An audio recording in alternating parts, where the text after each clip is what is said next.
for the fans.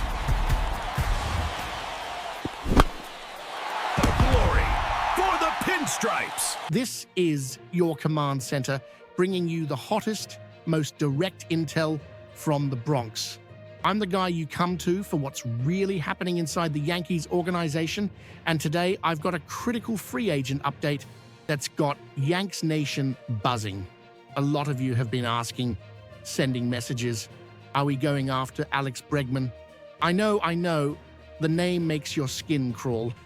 A longtime Astros villain who just spent the last year wearing the dirty laundry of the Boston Red Sox. The thought of him in pinstripes feels complicated, but as an analyst, I dig into the facts, and what I'm hearing from reliable sources and what the team's strategic logic dictates is this: do not expect the Yankees to make a serious run at Alex Bregman this offseason. I know he's a big name, but the Bronx Bombers have different priorities, and more importantly, they already have a plan for third base. That plan has a name: Ryan McMahon. Let's break this down. McMahon's mid-season arrival was a strategic play by Brian Cashman. They didn't acquire him to be a stopgap.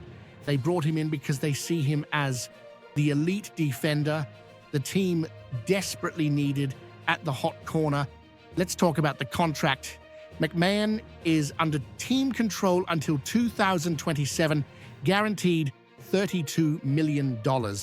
That's not a rental agreement.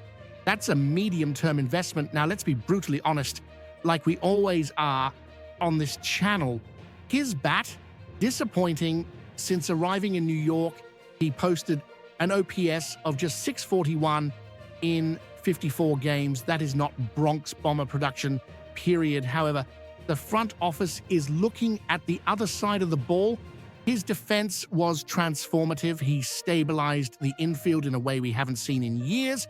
The internal bet is that with a full offseason and time to adjust to the pressure cooker of Yankee Stadium, the bat will wake up. They are willing to pay for that elite glove and bet on the offensive rebound, especially with the contract control he provides. This brings us back to Bregman. As Brian Hoke of MLB.com pointed out, and my sources confirm, McMahon's presence essentially blocks an expensive pursuit at third base. And let's be real about who Bregman is. This isn't just any free agent. This is the guy who was the heart of that Astros team that bounced us from the playoffs in 2017, 2019, and 2022, often under the shadow of the sign-stealing scandal. For many of the bleacher creatures, he is public enemy number one. Then he goes to Boston, signs that massive 3-year, $120 million deal, and now conveniently, he's opting out to seek one last massive payday. Can he still play? Yes. In 114 games last year, he posted an .821 OPS with 18 home runs. He's still an above-average hitter. But is the evil empire really going to invest hundreds of millions of dollars in a player who represents so much antagonism for the fan base, especially when the position is already filled? I'm telling you, it's highly unlikely. The front office knows the locker room, and the fans would have a hard time swallowing that. The cost-benefit analysis just doesn't add up when you look at the total picture, and the money is badly needed in other critical areas of the roster. Let's deepen the analysis, because that's what we do here. The no on Bregman isn't just about McMahon or his dark past with the Astros and Red Sox. It's about resource allocation. This is the inside baseball you need to understand. The Yankees do not have an infinite budget. Hal Steinbrenner wants to win, but he expects the money to be spent intelligently. And right now, third base is not even a top 3 need for this team. I'm serious. Priority number 1, starting rotation. We need at least one more elite arm to follow Garrett Cole. Priority number 2, the bullpen. We lost key pieces, and we need shutdown relievers if we want to compete in October. Priority number 3, the outfield. We need another consistent impact bat out there.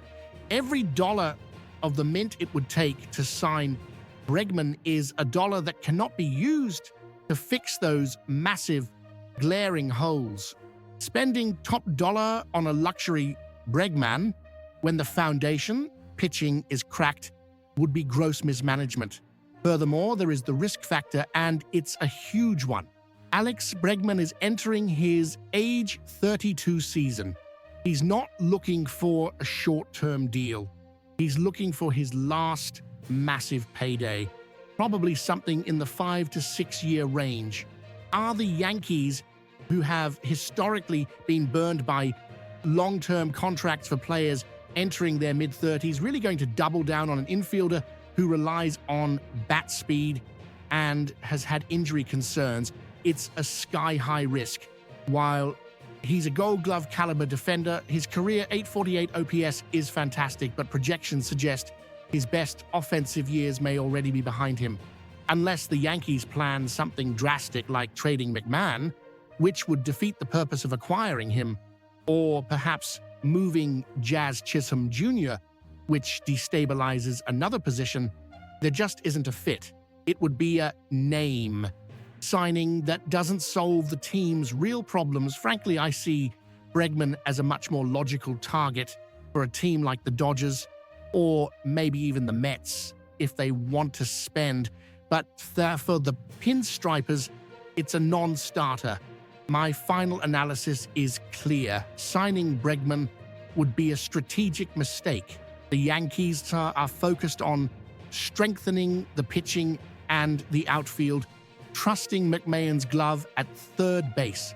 Now, I want to hear from you. Am I being too pragmatic? Should the evil empire live up to the name, forget the past, and sign Bregman's bat at all costs?